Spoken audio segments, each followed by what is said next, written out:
السلام عليكم ورحمة الله وبركاته.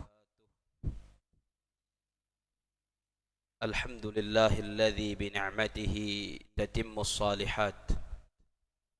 أشهد أن لا إله إلا الله وحده لا شريك له خالق الكائنات، وأشهد أن سيدنا ونبينا ومولانا محمدا عبده ورسوله خير البريات. اللهم صل وسلم وبارك على سيدنا ونبينا ومولانا محمد خير من أدى الأمانات، وعلى آله وأصحابه ما دامت الأرض والسماوات. سبحانك لا علم لنا إلا ما علمتنا إنك أنت العليم الحكيم.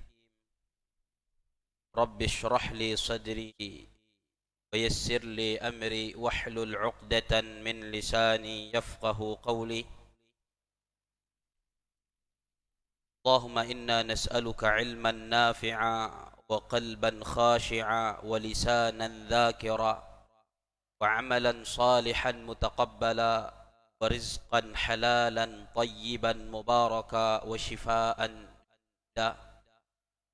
اللهم أخرجنا من ظلمات الوهم وأكرمنا بنور الفهم وافتح علينا بمعرفة العلم وسهل أخلاقنا بالحلم.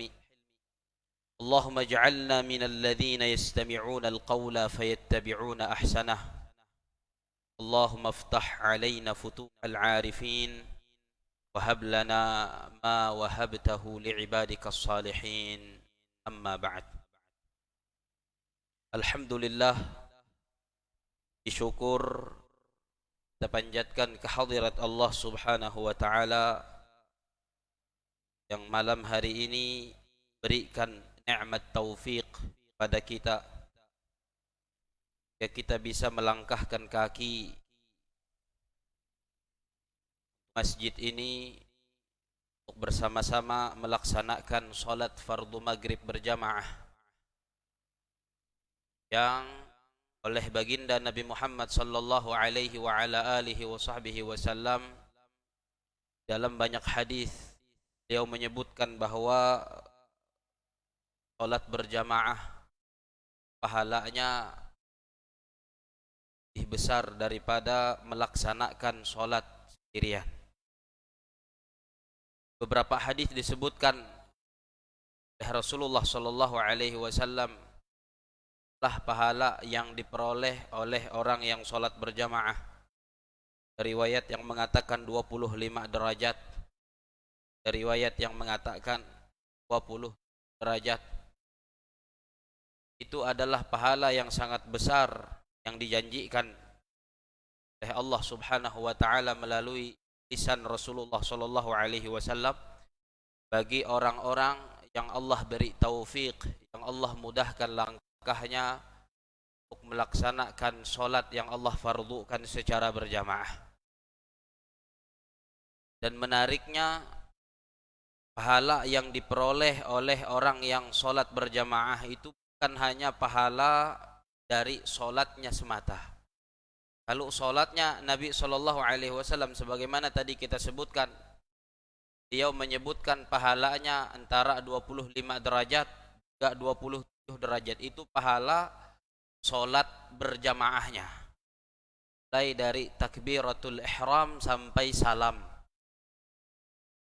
Dan orang yang melakukan solat berjamaah yang dia dapatkan bukan hanya pahala solat berjamaahnya, akan tetapi beberapa hal yang dia lakukan sebelum dia melaksanakan solat berjamaah, mulai dari dia keluar dari rumahnya, dia melangkahkan kaki dari pintu rumahnya menuju pintu masjid, itu gak ada pahala yang dijanjikan oleh Rasulullah Shallallahu Alaihi Wasallam bagi orang yang berangkat ke masjid untuk sholat berjamaah. Artinya tidak hanya pahala sholat berjamaahnya saja, Tapi mulai dari berangkatnya sudah ada hitung-hitungannya di sisi Allah Subhanahu wa taala. Rasulullah sallallahu alaihi wa ala alihi wasallam dalam sebuah hadis mengenai pahala yang diperoleh oleh seorang yang berangkat ke masjid dari setiap langkahnya, kata beliau sallallahu alaihi wa ala alihi wasallam, lam yakhtu khatwatan, tidaklah orang itu melangkah satu langkah, illa fi'at lahu biha darajah, kecuali akan diangkat oleh Allah Subhanahu wa taala dengan sebab satu langkah itu satu derajat, satu kedudukan. Akan ditinggikan oleh Allah Subhanahu wa taala karena sebab satu langkah menuju masjid itu satu kedudukan di sisi Allah Subhanahu wa taala. Kita ketika melangkah dari huma masjid tu mida ije langkah ini kaum kita ini je langkah ya bah huma ya itu tapi humbui cak hantam halar cak berapa langkah itu. Jadi Rasulullah setiap satu langkah diangkat satu derajat. Semakin banyak langkah yang dilangkahkan oleh orang yang menuju masjid, semakin banyak derajat yang ditinggikan oleh Allah Subhanahu wa taala. Dan Rasul sallallahu alaihi wa ala alihi wasallam melanjutkan wa huttat anhu biha khati'ah, dan dengan satu langkah itu, setiap satu langkah dihapuskan satu dosa oleh Allah Subhanahu wa taala. Cek langkah, cek dosa diampuni. Cek langkah, dua dosa, derajat ditinggikan. Telu langkah, telu dosa, telu derajat dinaikkan. 4, 5, jahawen dan seterusnya. Sebanyak langkah itu, maka sebanyak itu juga derajat seorang hamba yang melangkah ke masjid ditinggikan oleh Allah Subhanahu wa taala, dan sebanyak langkah itu pula dosa seorang hamba diampuni oleh Allah Subhanahu wa taala. Artinya orang yang Allah beri taufik untuk mau melaksanakan sholat berjamaah, itu dia memperoleh pahala bahkan mulai dari dia keluar rumahnya melangkahkan kakinya. Kan hanya yang 27 derajat di masjid itu saja, mulai dari takbiratul ihram sampai salam, bukan hanya itu. Itu pahala sholatnya. Tapi rangkaian aktivitas lain yang kita laksanakan, yang kita lakukan untuk mencapai masjid ini, untuk melaksanakan sholat berjamaah, itu sudah ada hitungannya di sisi Allah Subhanahu wa taala dan ada pahalanya di sisi Allah Subhanahu wa taala. Setiap langkah tadi, setiap satu langkah diangkat satu derajat, diampuni satu dosa. Kemudian kata Rasulullah sallallahu alaihi wasallam, wa idza atal masjid, apabila dia sudah sampai ke masjid, datang ke masjid, fa huwa fis salati makanatis salatu tahbisuhu, dia dicatat sedang melaksanakan salat dan mendapatkan pahala orang yang salat selama dia di masjid tadi menunggu dilaksanakannya sholat. Nang sampai marah masjid, nang rumah marah masjid 10 menit sebelum azan maghrib misalnya. Berarti selama 10 menit catat oleh para malaikat Allah Subhanahu wa taala sedang sholat dan mendapatkan pahala sholat. Atau nang rumah 20 menit sebelum azan, belum uluh sembahyang, belum maghrib 20 menit, jadi ada si masjid tuh sampai si masjid menunggu melaksanaan sembahyang, maka selama 20 menit catat oleh para malaikat Allah sedang melaksanakan sholat dan mendapatkan pahala orang yang sholat. Kalau setengah jam sebelum azan, jam 5 ada si masjid ada nama macam itu deh, jadi pahalanya ada tuh pasti kaumpang hello masjid Maka selama 30 menit selama setengah jam ia menunggu sembahyang si masjid tu, dan ada si masjid kon Rasulullah sallallahu alaihi wa ala alihi wasallam, maka dia dicatat oleh para malaikat Allah sedang sholat dan mendapatkan pahala orang yang sedang sholat. Allah hidayah dimulai bulwa huma menanjung pahala, sampai si masjid menunggu sembahyang dilaksanakan pahala cak. Kemudian ketika sembahyang mulai dari takbiratul ihram sampai salam, bandingannya dengan orang yang sholat sendirian 27 derajat kata Rasulullah sallallahu alaihi wasallam. Yang jadi salam selama hindai meninggalkan masjid, selama hindai meninggalkan tempat sholatnya, masih ada bisa hete, maka ikhwan Rasulullah sallallahu alaihi wasallam, wa innal malaikata la yusalluna ala ahadikum ma dama fi musallahu alladhi shalla fihi. Para malaikat bersalawat atas setiap orang dari kalian selama dia masih di tempat sholatnya yang tadi dia sholat di situ. Itahnakan sembahyang maghrib sih masjid tuh. Yang sembahyang maghrib sih masjid ente termasuk. Dan sembahyang maghrib sih masjid tuh, maka selama itah masih hindai meninggalkan masjid tuh nen, hindai melihi masjid tuh nen, para malaikat Allah subhanahu wa ta'ala bersalawat. Salawatnya para malaikat itu 3 macam, 3 hal. Allahumma ghafir lahu, ya Allah ampuni dosanya. Permintaan ampun para malaikat untuk kita kepada Allah. Yang kedua, Allahumma arhamhu, permohonan supaya Allah memberikan rahmatnya kepada kita. Dan yang ketiga, Allahumma tub alaihi, ya Allah beri taufik dia untuk bertaubat. Didoakan oleh para malaikat Allah subhanahu wa ta'ala. Apalagi kalau inambah sambil mondok-mondok macam itu, niat ateitah menunggu sembahyang isya. Maka ikhwan Rasulullah sallallahu alaihi wasallam itu juga menyebabkan dosa diampuni dan derajat diangkat. Menyebabkan dosa diampuni dan derajat diangkat. Itu yang disebutkan oleh Nabi ketika beliau menawarkan kepada para sahabat beliau, ala adullukum ala ma yamhullahu bihil khataya wa yarfa'u bid darajat. Maukah kalian aku tunjuki perbuatan amalan yang dengannya dosa kalian diampuni oleh Allah dan derajat kalian ditinggikan oleh Allah? Salah satu yang disebut oleh Nabi sallallahu alaihi wa ala alihi wa sahbihi wasallam adalah intidharus salati ba'da shalah, menunggu sembahyang jadi menggawi sembahyang. Tak hanya jadi menggawi maghrib, bil mondok-mondok bermajlis sambil niat atai menunggu sembahyang isya.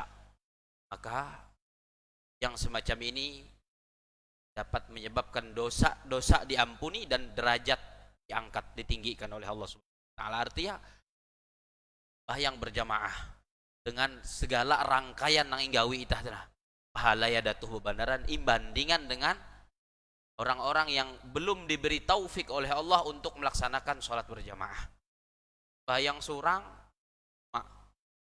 bandingnya dengan sembahyang berjamaah, Rasulullah nang berjamaah 27 derajat. Yang sembahyang surang dapat IJ. Dan Nabi SAW bila pigiin menyebutkan apabila nang sembahyang surang atun maampar sejadah pahala ya kai mideh. Nang sembahyang berjamaah teh kon Rasulullah setiap langkah pahala ya itu derajat tadi tinggikan, dosanya diampuni. Sampai masjid selama menunggu salat dianggap salat, dapat pahala salat. Setelah salam, selama masih duduk di tempat sholat, para malaikat bersolawat, Allahu Akbar. Ini pahala besar. Maka kita bersyukur kepada Allah Subhanahu wa ta'ala malam ini.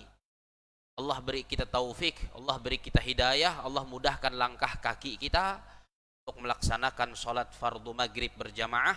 Dan kita memohon kepada Allah Subhanahu wa ta'ala, mudah-mudahan Allah selalu beri kita taufik dan Allah selalu istiqomahkan kita untuk melaksanakan sholat fardu secara berjamaah. Amin ya rabbal alamin. Salawat dan salam mudah-mudahan senantiasa Allah curahkan, Allah limpahkan pada Rasulullah sallallahu alaihi wasallam, pada keluarga beliau, para sahabat beliau serta orang-orang yang senantiasa mengikuti jejak langkah beliau dan istiqomah menjalankan sunnah-sunnah beliau sampai hari kiamat nanti. Amin ya rabbal alamin.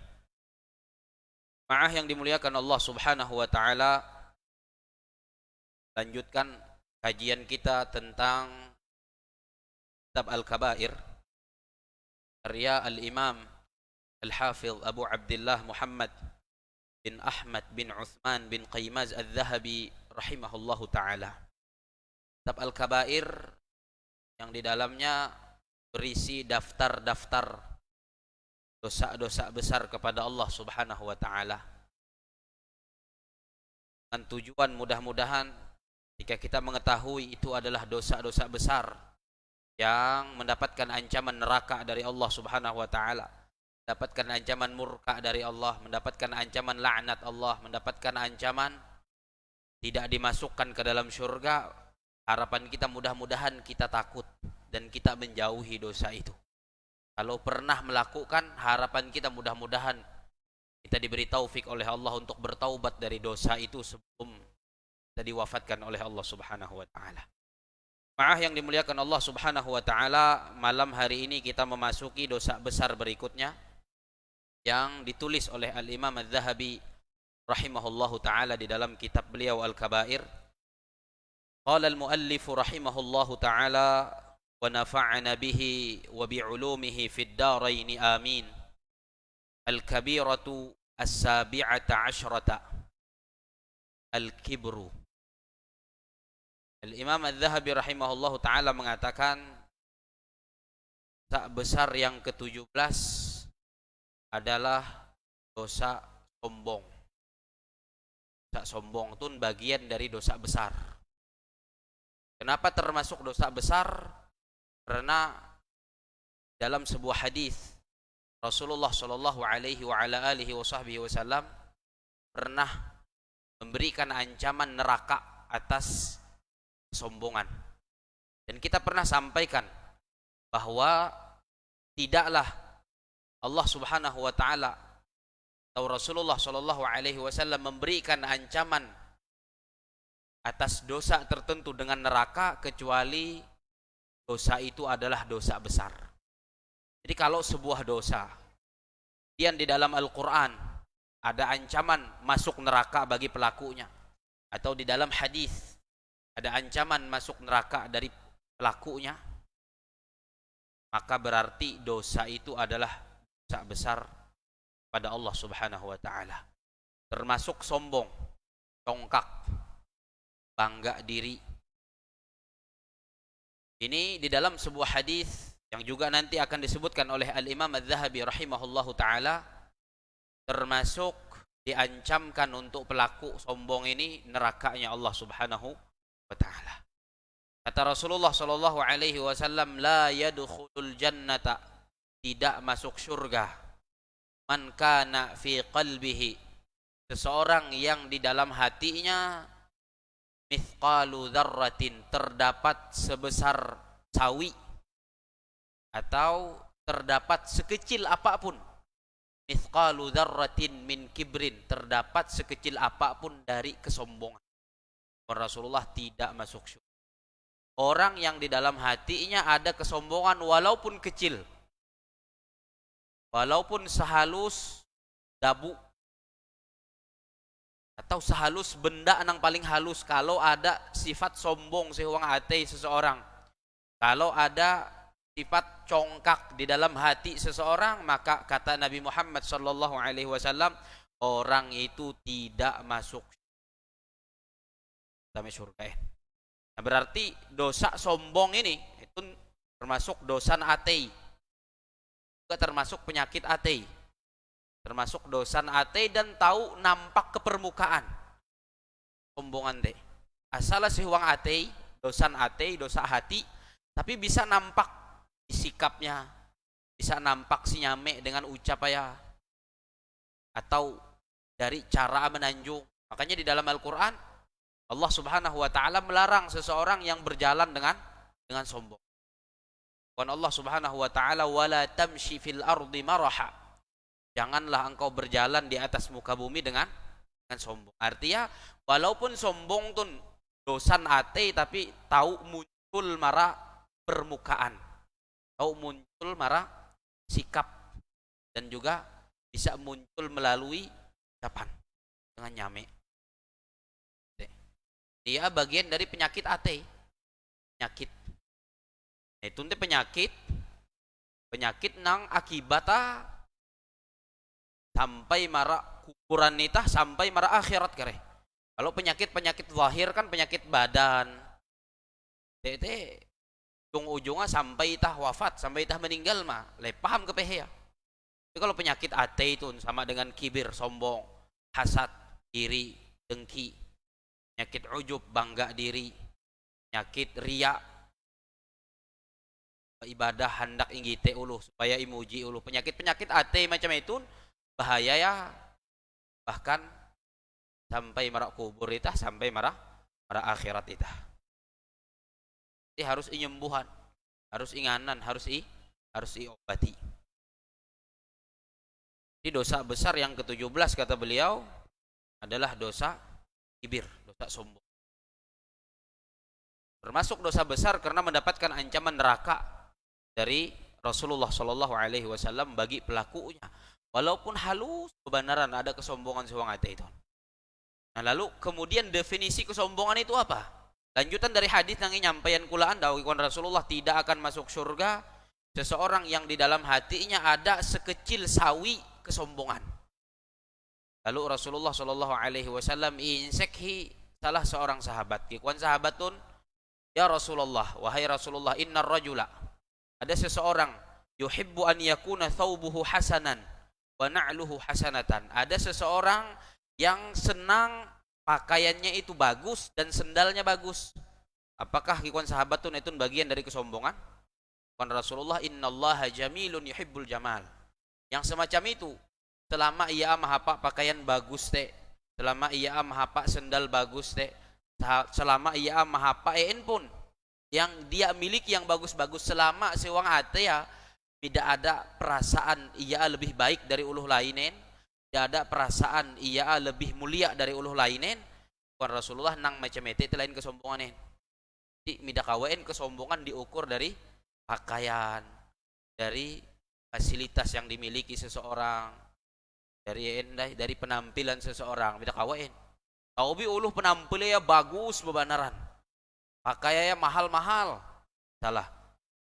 Tapi ia tun termasuk uluh nang rendah hati. Temen hantam patokan sombong atau tidaknya seseorang kan dari apa yang dia pakai, tapi hatinya, hati ya kah, dia isin hati itu. Kayak ikon Rasulullah ketika sahabat tebe insik macam itu, seseorang, wahai Rasulullah, senang pakaiannya bagus, sendalnya bagus. Bukan macam itu termasuk kesombongan. Ikon Rasulullah, innallaha jamilun yuhibbul jamal. Sesungguhnya Allah itu maha indah dan menyenangi keindahan. Artinya berbaju bagus, selama hati tidak ada kesombongan, bagus dan disenangi oleh Allah, karena Allah senang yang indah-indah. Pakaian bagus, selama tidak ada perasaan merendahan uluh lain nang pakai yang tidak bagus misalnya, yang macam itu bagus, disenangi oleh Allah Subhanahu wa taala, karena Allah menyenangi keindahan. Lalu Rasulullah Shallallahu Alaihi Wasallam mendefinisikan, mengartikan kesombongan itu bagaimana? Hakikuan Rasulullah, al-kibru, sombongan itu kata Nabi Muhammad, batarul haqqi wa ghamtun nas, nolak kebenaran, tidak hendak menerima kebenaran, wa ghamtun nas, dan merendahkan manusia. Itu kesombongan kawan Rasulullah Shallallahu Alaihi Wasallam. Menolak kebenaran. Ketika ada uluh misalnya menyampaikan kebenaran kepada seseorang, seorang melakukan kesalahan, lalu dinasehati oleh orang lain, disampaikan nasihat isinya kebenaran-kebenaran, tapi nasihat itu ditolak. Ada namanya itu terus biarip musurang gitu. Nasihat uluh kan menyampaikan kebenaran, menasehati, beritahukan bahwa yang dilakukan salah, yang bujur kakai. Nah, kalau ada orang macam ini ketika dinasehati dengan menyampaikan kebenaran kepada dia, tapi dia tidak mau menerima kebenaran itu, menolak kebenaran itu, maka yang macam ini adalah bagian dari kesombongan. Kemudian yang kedua kata Rasulullah Shallallahu Alaihi Wasallam, wa ghamtun nas, meremehkan orang lain, menganggap orang lain hina, menganggap orang lain rendah, ia mulia, ia lebih baik dari uluh. Perasaan nang macam itu kicak termasuk kesombongan kawan Rasulullah Shallallahu Alaihi Wasallam. Kita dianjurkan untuk menjadi baik, bukan untuk merasa baik. Berupaya menjadi uluh nang baik, berupaya lebih baik, berusaha untuk baik. Itu bagus. Tapi kalau sampai ada perasaan sewang ate itah lebih baik dari uluh, itu nang disebut dengan sombongan kata Rasulullah Shallallahu Alaihi Wasallam. Dia sebut dengan ghamtun nas, menganggap hina orang lain. menganggap rendah orang lain, meremehkan orang lain. Bahaya, penyakit rasa salah ya lebih baik dari uluh lain, merasa ia lebih mulia dari uluh lain, ia lebih terhormat dari uluh lain. Padahal apa yang perlu untuk kita sombongkan? Apa yang perlu untuk kita sombongkan? Apa yang membuat kita harus sombong? Kita ini tercipta dari setetes air yang hina. Bahkan seorang ulama nama beliau Al-Ahnaf bin Qais rahimahullahu taala, ikhwan beliau mengomentari orang yang sombong, ajaban libni Adam. Sungguh mengherankan sekali manusia ini. Dia takabbar, dia sombong. Padahal ikhwan beliau yakhruju min majral bauli marratain. Temein maka ada ulu sombong. Mengherankan, aneh benar ikhwan beliau kalau ada manusia yang sombong padahal iya tun manusia tun beluak dari kan beluak banyun kahit 2 kali. Enak nak nyombongan. Dah tun kan beluak dari saluran kahit 2 kali. Kalau dari saluran kahit bapak itah bahete pas dilahirkan beluak ini dari saluran kahit umum. Tak nyombongan. Yang macam itu hendak sombong. Awak dari tempat itu 2 kali. Ada yang bisa kita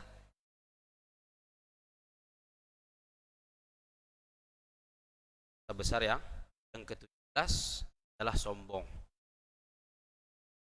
Nah, mengingat ucapan-ucapan para ulama yang semacam ini itu bisa membuat kita untuk mengobati penyakit hati sombongan ini.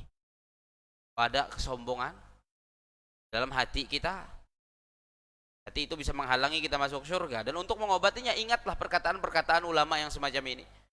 Ingat dari mana asal kita, dari mana kita keluar.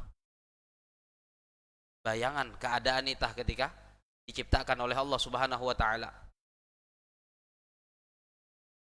Dan juga antara cara kata para ulama untuk mengobati kesombongan sakit hati yang satu ini, kita uluh lain dan anggap orang itu lebih mulia dari kita, lebih baik dari itah. Kita nang tebela manderan sewang ate itah, ucapan sewang ate itah nang tebela tuh lebih baik dari aku. Temen, antam iya atah harian belum dosa ya lebih isut dari aku. Jadi kawak tidak sombongin dengan nang lebih tebela dari kita. Hela merasa ya aku lebih bakas, lebih mulia, lebih baik dari nang bela te. Sombong. Bahaya, dosa besar. Ini nang tebela te. Cara itah menggite bahwa ia lebih baik dari itah, dosa ya lebih isut dari itah. Itah tahelu belum dari iya, tak areknya dosa nang inggawi itah. Maka itah lebih hina dari tebela tu. Tem dosa lebih isut. Itah dosa lebih arek. Kita nang tabakas daripada itah. Ucapan sewang ate itah imander ate itah diri itah tu. Bahwa nang lebih bakas dari itah tu tahelu belum tak arek ca amal baik kah. Itah teperian tak isut amal baik kita. Berarti aweh nang lebih baik, iya lebih baik dari itah. Lebih baik. Misalnya diberi kelebihan harta oleh Allah Subhanahu wa taala. Jangan sampai itu membuat kita sombong, mengite uluh nang miskin, mengite uluh fakir, mengite uluh nang naretna harta ya tidak ada harta ya isut mah. Jangan sampai harta kita yang kita miliki buat kita merasa lebih mulia, lebih baik. Bayangkan jika kita mengite uluh nang harta yang lebih isut dari itah, ucapan suang ate itah bahwa uluh nang harta yang lebih isut dari itah tun lebih baik dari itah, antam hisapa lebih ringan, hisapa lebih ringan dari itah harta yang isut. Kayak guan ulama, harta itu harta yang banyak, yang halalnya akan memberatkan hisap kita, yang halal itu kita akan mahawi hisap kita berat. Ketika mengite uluh nang isut harta ya, tapi berada bayangan bahwa ia tun kareh si akhirat lebih ringan hisapa, lebih mahian berhitung ya. Nah itah Nang mina harta are misalnya lebih berat hisap. Artinya nang kue nang lebih bagus, nang kue lebih baik, nang kue lebih mulia. Iya. Tam cepat ya tame surga. Tam hisap mida tapi katen. Dah nang mina hare harta siapa berat. Para ulama harta yang banyak itu yang halalnya menyebabkan hisap yang berat dan yang haramnya tentu akan mendatangkan azab dan siksa Allah Subhanahu wa taala. Dan dosa sombong ini, dosa sombong atau kibir tadi adalah dosa pertama yang Allah Subhanahu wa taala dimaksiati dengan dosa itu. Dosa pertama yang dilakukan kepada Allah Subhanahu wa taala adalah dosa sombong tuh. Aweh yang pertama kali melakukan ya iblis. Dalam Al-Qur'an di dalam banyak ayat ketika Allah Subhanahu wa taala memerintahkan para malaikat untuk bersujud, termasuk iblis juga disuruh oleh Allah untuk bersujud. Sujud ta'zim, sujud memuliakan Nabi Adam alaihi salatu wasalam. Tapi ketika para malaikat sujud diperintahkan oleh Allah, iblis tidak hendak sujudin. Iblis tidak hendak sujudin. Wan Allah Subhanahu wa taala wa idz qulna lil malaikati isjudu li adama fasajadu. Dan ingatlah jika kami katakan pada para malaikat sujudlah kepada Adam, fasajadu, maka para malaikat itu sujud. Illa iblis, kecuali iblis. Kenapa iblis tidak mau sujud? Apa sebabnya? Apa yang mendorongnya tidak mau sujud? Dan sujud penghormatan kepada Nabi Adam. Kata Allah Subhanahu wa taala di lanjutan ayat itu, aba wastakbar.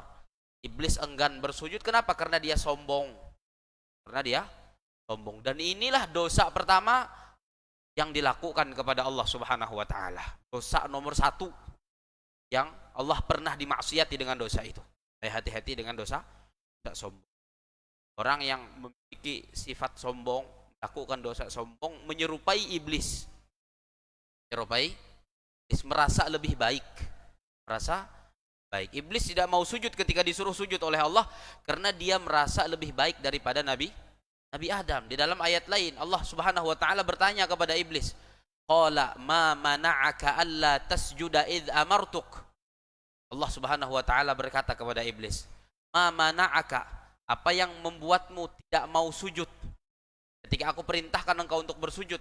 Kata Allah Subhanahu wa taala bertanya kepada iblis. Apa jawaban iblis? Kikuan iblis, qala ana khairun minhu. Aku lebih baik dari Adam. Penyakit. Merasa yaku lebih baik. Yaku lebih penyakit. Tun kurang lebih lah dengan iblis. Nang pertama kali mengucapkan ucapan macam itu, yaku lebih baik, iblis ketika insya Allah teman midah hendak dengan Nabi Adam. Wan iblis ana khairun minhu. Khalaqtahu min tin wa khalaqtani min nar. Kau ciptakan Adam dari tanah dan engkau ciptakan aku dari api, ikon iblis. Berarti aku lebih baik.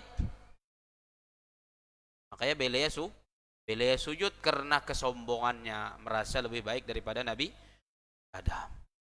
Maka kita perlu hati-hati. Perasaan kita lebih baik dari si fulan, kita lebih baik dari si Alan, kita lebih baik dari si anu, PT sama dengan kelakuan iblis. Harusnya walaupun misalnya memang gawian lebih bagus, tapi perasaan lebih bagus lah adain. Inganan. Nang menilai kan Allah Subhanahu wa taala, mida itah menilai arep itah surangin. Kita merasa hantam are ibadah dari nang lain, berbuat dosa dari nang lain, lalu merasa arep lebih baik dari lakukan nang mida tapi are ibadah. Bisa jadi uluh nang are dosa ya, dengan berbuat dosa ya merasa hina sehadapan Allah Subhanahu wa taala. Justru yang macam itu lebih mulia daripada uluh nang are ibadah tapi merasa mulia di depan Allah. Bukan para ulama, lebih mulia orang yang berbuat dosa tapi setelah melakukan dosa dia merasa hina di depan Allah daripada orang yang banyak melakukan kebaikan, melakukan ibadah tapi dia merasa mulia di depan Allah Subhanahu wa taala. Allah yang lebih tahu. Makanya ketika Allah melarang orang itu merasa suci, qul Allah fala tuzakku anfusakum, jangan sekali-kali merasa suci. Wa a'lamu bimanittaqa, Allah lebih mengetahui siapa yang lebih bertakwa. Takwa kan letak kasih wong ate. Kalau nang nampak teh itu mungkin bagian dari takwaan, tapi beda ketahuan cak ate ya kehampia. Makanya gimana Allah yang lebih tahu siapa yang lebih bertakwa. Dan Allah menilai. Kita disuruh oleh Allah Subhanahu wa taala beribadah, lakukan ibadah itu sesuai perintah Allah, tapi setelah beribadah jangan merasa bahwa kita lebih baik dari yang tidak melakukan itu. Kita disuruh oleh Allah Subhanahu wa taala untuk meninggalkan dosa, tinggalkan dosa, tapi jangan merasa setelah mampu untuk meninggalkan dosa bahwa kita lebih baik dari yang melakukan dosa. Kita sekedar meninggalkan dosa, kita sekedar melakukan ibadah. Adapun nilaiannya itu kita serahkan kepada Allah Subhanahu wa taala. Kemudian gikuan beliau al-kibr kesombongan, wal fakhru bangga diri. Ini juga bagian dari kesombongan. Wal khuyala itu juga maknanya adalah congkak, sombong. Wal ujub bangga diri, merasa diri hebat, merasa arep harat. Jadi melakukan satu kebaikan lalu ada siwang ate yaku manang kawa menggawe itu lain dakawain itu ujub, bangga diri dan juga bagian dari kesombongan. Watih dan juga tih di dalam bahasa Arab maknanya sama dengan al-kibr, kesombongan. Allah Ta'ala berfirman, wa qala Musa inni udtu bi rabbi wa rabbikum min kulli mutakabbirin la yu'minu biyaumil hisab. Allah Ta'ala berfirman dan Musa berkata, Allah menceritakan tentang ucapan Nabi Musa. Dan Musa berkata, kata Allah, inni udtu bi rabbi. Kata Nabi Musa, sesungguhnya aku berlindung kepada Tuhanku, kepada Rabbku. Wa rabbikum, dan kepada Tuhan kalian, yaitu Allah Subhanahu wa taala. Berlindung dari apa? Min kulli mutakabbirin, dari setiap orang yang sombong. La yu'minu biyaumil hisab, yang tidak beriman dengan hari perhitungan. Ini adalah hari kiamat. Jadi di dalam ayat ini Allah menjelaskan tentang Nabi Musa, bahwa Nabi Musa pernah meminta perlindungan kepada Allah dari keburukan orang-orang yang sombong, dari kejahatan orang-orang yang sombong yang tidak beriman dengan hari perhitungan, dengan hari kiamat. Ayat ini sebelumnya bercerita tentang Fir'aun. Di ayat sebelumnya Allah bercerita tentang Fir'aun, bahwa Fir'aun ini ingin membunuh Nabi Musa. Dan Allah Subhanahu wa taala menceritakan tentang ucapan Fir'aun, daruni aqtul Musa wal yad'u rabbah. Biar aku membunuh Musa dan silahkan Musa minta pertolongan, memohon kepada Tuhannya. Lalu Nabi Musa menghining bahwa Fir'aun hendak membunuh beliau. Beliau meminta perlindungan kepada Allah Subhanahu wa taala dari kejahatan Fir'aun, yang inilah disebut apa? Orang yang sombong. Karena memang Fir'aun ini sombong.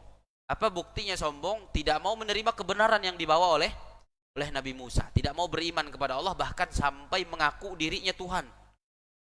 Itu luar biasa kesombongannya.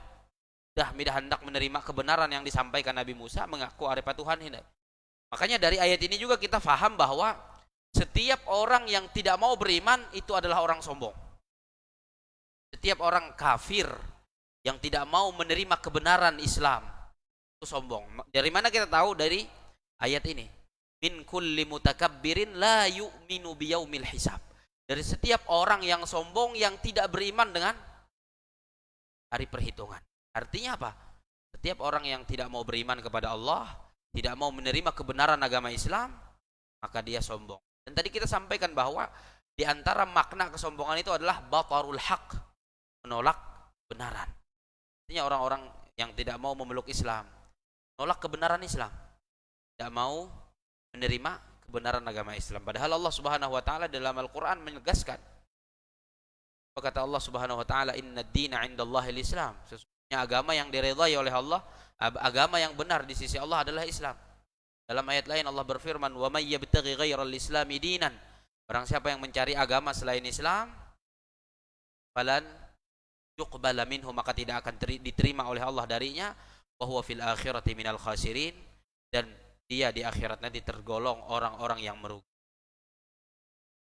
Jadi orang kafir tidak beriman dengan Allah, beriman dengan Rasulullah SAW, tidak beriman dengan hari kiamat, mau sesantun apapun sikap tetap tergolong orang-orang yang sombong.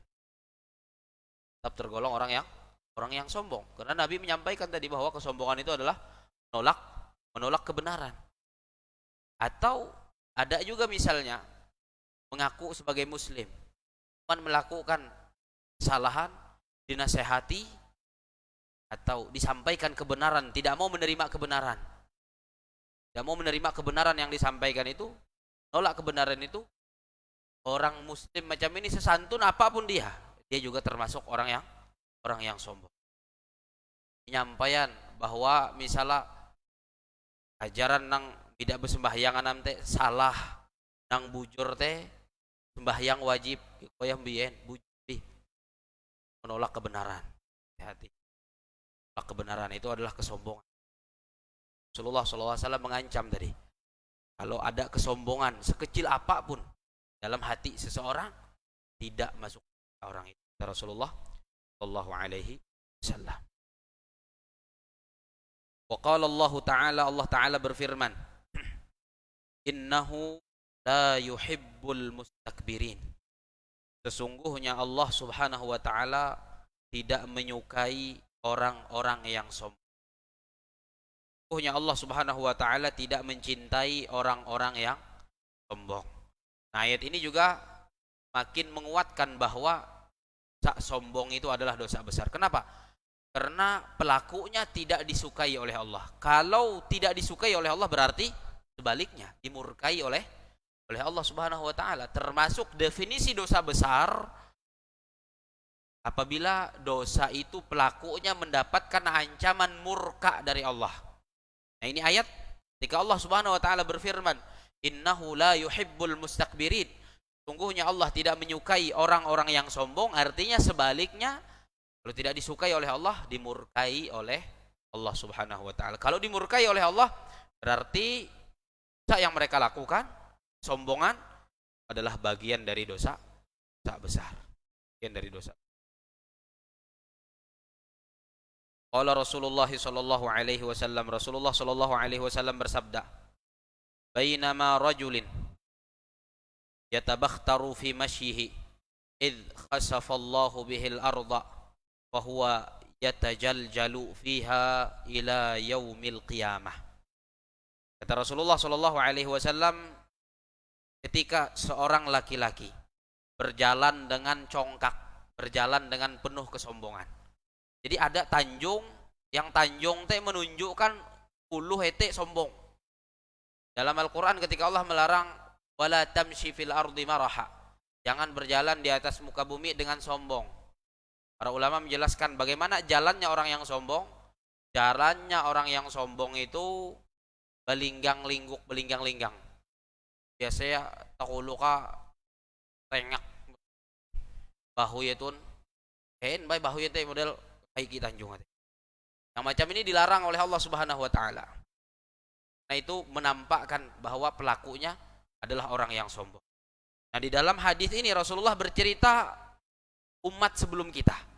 Ikhwan, Rasulullah ada seorang laki-laki dari umat sebelum kita, dari umat sebelum kalian, dari Bani Israel. Sebagian ulama hadis menjelaskan bahwa yang dimaksud oleh Nabi SAW ini Qarun. Qarun kan samping ia menolak kebenaran, milih anak beriman, itu jadi kesombongan. Kemudian hantam merasa meina kesugihan are, lalu tanjunga pena lain. Tanjunga menunjukkan kesombongan. Model belagak, baagak. Kok pena temaju daripada ang sependa teh maksudnya. Lebih temaju dan lenggang sama biasa yang tidak semestinya melenggang sama itu kan biasa bim nanjung deh. Tun boy, lenggang sambil lenggang helakan tahu pena lain. Nah, yang diceritakan oleh Nabi SAW ini sebagian ulama menjelaskan adalah Qarun. Jika dia berjalan dengan congkak, berjalan dengan sombong karena merasa mulia dengan hartanya, merasa mulia dengan kekayaannya, apa yang dibalas oleh Allah Subhanahu wa taala, apa yang diberikan oleh Allah Subhanahu wa taala kepada Qarun idz khasafallahu bihil arda. Allah Subhanahu wa taala membuat bumi terbelah, kemudian Allah tenggelamkan, Allah benamkan orang yang berjalan dengan sombong tadi ke dalam bumi itu, dan buminya dirapatkan kembali oleh Allah Subhanahu wa taala. Kemudian kata Rasulullah, fahuwa yatajaljal, dia terbenam di dalam bumi yang terbelah tadi ila yaumil qiyamah, sampai hari kiamat nanti. Jadi suang ete tersiksa sehuang hempitan bumi yang besila denah. Rame huang bumi, kemudian bumi haluli rapat hindai, ia ate tetap ada hete kaibi. Tersiksa karena apa? Karena kesombongan. Karena Rasulullah menanjung dengan cara nang sombong. Allah buat bumi terbelah dan Allah benamkan dia di dalam bumi itu, dan dia akan terbenam dan mendapatkan siksa di dalam bumi itu sampai terjadinya hari kiamat nanti. Dan juga dosa sombong inilah yang menyebabkan kaum-kaum sebelum umatnya Nabi Muhammad SAW dibinasakan oleh Allah Subhanahu wa taala. Ambillah contoh misalnya kaum Nabi Nuh alaihi salatu wassalam.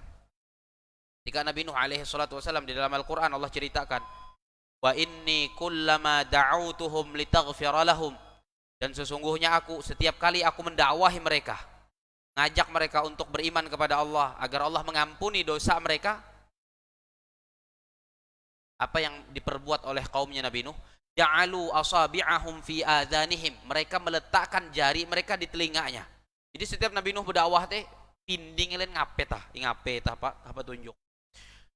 Wastaghshaw thiyabahum, dan mereka menutup wajah mereka dengan pakaian mereka. Baun len nutup len apa baju? Pindingan nutup apa?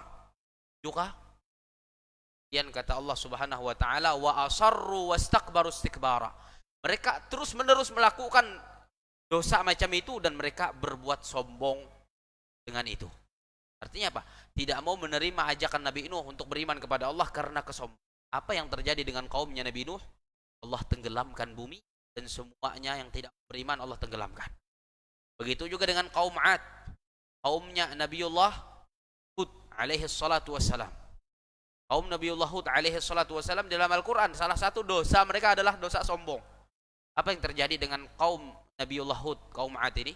Allah kirim angin yang menghancurkan dan membinasakan kaum Ad ini. Kaum Samud, kaumnya Nabi Saleh, salah satu dosa mereka yang Allah ceritakan di dalam Al-Quran adalah dosa sombong. Apa yang terjadi dengan kaum Samud, kaumnya Nabi Saleh? Allah binasakan mereka. Dan ini tadi, jika Rasulullah SAW bercerita dalam hadis ini tentang ada seseorang dari Bani Israel yang berjalan dengan sombong, karena kelebihan yang dia miliki, Allah buat bumi terbelah, Allah masukkan dia, benamkan dia ke dalam bumi, kemudian Allah hempit dia dengan bumi, dan dia tersiksa di dalam bumi itu, terbenam di dalam bumi itu sampai terjadi hari kiamat. Dan si zaman Nabi pernah terjadi ya, langsung seketika gara-gara dosa sombong. Pernah, dan itu disebutkan oleh Al-Imam Madhabi juga, tapi masih tahi bikikuan Rasulullah SAW ketika beliau menggitai salah seorang sahabat kuman dengan lengeh lah sambil. Ikuan Rasulullah menyuruh akul biyaminik, makan dengan tangan kananmu. Nasihati oleh Rasulullah. Lalu kikuaya la astati'. Kikuaya kula bida kawain kuman dengan lengeh lah kan tahu wahai Rasulullah. Lalu kikuan Rasulullah sallallahu alaihi wasallam, mastata'ta, engkau tidak mampu. Apa maksud ucapan Nabi engkau tidak mampu? Pada akhirah nang berceruman bida kawain kuman dengan lengeh ila kan tahu teh nah. Jadi kikuan Nabi engkau tidak mampuin. Kawa mangkat lengeh lah kan tahu. Kawa mengirik ya langsung lumpuh seketika itu ya. Rasulullah ketawa ya uluh tuh menolak kuman dengan lengeh lah kan tahu, hantam kesombongan yang ada suangate ya. Inagur Nabi supaya kuman lengeh lah kan tahu, tapi hantam ada kesombongan suangate, tidak hendak menerima nasihat Nabi, menolak kebenaran yang disampaikan oleh Rasulullah. Akhirnya lumpuh lengeh lah kan tahu, tidak serbujur-bujur mida kawa diangkat sama sekali. Saya bahaya dosa sombong ini bisa menyebabkan seketika datangkan siksa dan azab Allah Subhanahu wa taala. Mudah-mudahan kita diselamatkan dan dijauhkan oleh Allah dari dosa kesombongan dan dosa-dosa yang lainnya kepada Allah Subhanahu wa taala. Dan kalaupun kita melakukan dosa, mudah-mudahan diberi taufik oleh Allah untuk bertaubat dari dosa itu. Amin ya rabbal alamin. Subhanakallahumma wa bihamdika asyhadu an la ilaha illa anta astaghfiruka wa atubu ilaik. Assalamualaikum warahmatullahi wabarakatuh.